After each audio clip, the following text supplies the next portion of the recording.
BPL উচ্চ বিদ্যালয়ে নতুন শহীদ মিনার উদ্বোধন করেন জাতীয় প্রেস ক্লাবের সভাপতি ফরিদা ইয়াসমিন এমপি। মোহাম্মদ বাদল মিয়ার পাঠানো তথ্যচিত্রে দেখুন বিস্তারিত। জাতীয় প্রেস ক্লাবের সভাপতি ও নরসিংদীর সংরক্ষিত আসনের সংসদ সদস্য ফরিদা ইয়াসমিনের নিজ এলাকা নরসিংদীর রায়পুরায় একটি স্কুলে নির্মিত শহীদ মিনারের শুভ উদ্বোধন করেছেন।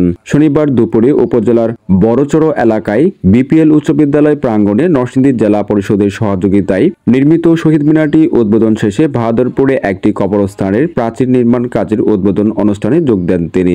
এর আগে সকালে বিপিএল উচ্চ বিদ্যালয় মাঠে ভাষা আন্দোলন ও বঙ্গবন্ধু শীর্ষক আলোচনা সভা অনুষ্ঠিত হয়েছে। সেখানে কটিয়াদী সরকারি কলেজের অধ্যক্ষ ও বিপিএল উচ্চ বিদ্যালয়ের প্রতিষ্ঠাতা সদস্য আতাউর রহমানের সভাপতিত্বে ও জেলা আওয়ামী লীগের সদস্য ও দুকুন্দি উচ্চ বিদ্যালয়ের সভাপতি ভাস্কর অলি মাহমুদের পরিচালনায় প্রধান অতিথি হিসেবে উপস্থিত থেকে বক্তব্য রাখেন জাতীয় প্রেস ক্লাবের সভাপতি ফরিদা ইয়াসমিন। এ সময় আরও উপস্থিত ছিলেন নরসিংদী জেলা আওয়ামী লীগের সাধারণ সম্পাদক পীরজাদা কাজী মোহাম্মদ আলী, জেলা পরিষদের চেয়ারম্যান মনিরুজ্জামান ভূঁইয়া, নরসিংদী সরকারি কলেজের সাবেক অধ্যক্ষ প্রফেসর মোহাম্মদ আলী, নরসিংদীর সিনিয়র সহকারী প্রকৌশলী শামীম ইকবাল মুন্না, রায়পুরা উপজেলা আওয়ামী লীগ সভাপতি বীর মুক্তিযোদ্ধা আফজাল হোসেন, সাধারণ সম্পাদক ইমাম Uddin Bhuiyan, Uttar Bakharnagar UP chairman Habibullah Habib, BPL উচ্চ বিদ্যালয়ের প্রধান শিক্ষক দেলোয়ার হোসেন ভূঁইয়া সহ এলাকার গণ্যমান্য ব্যক্তিবর্গ।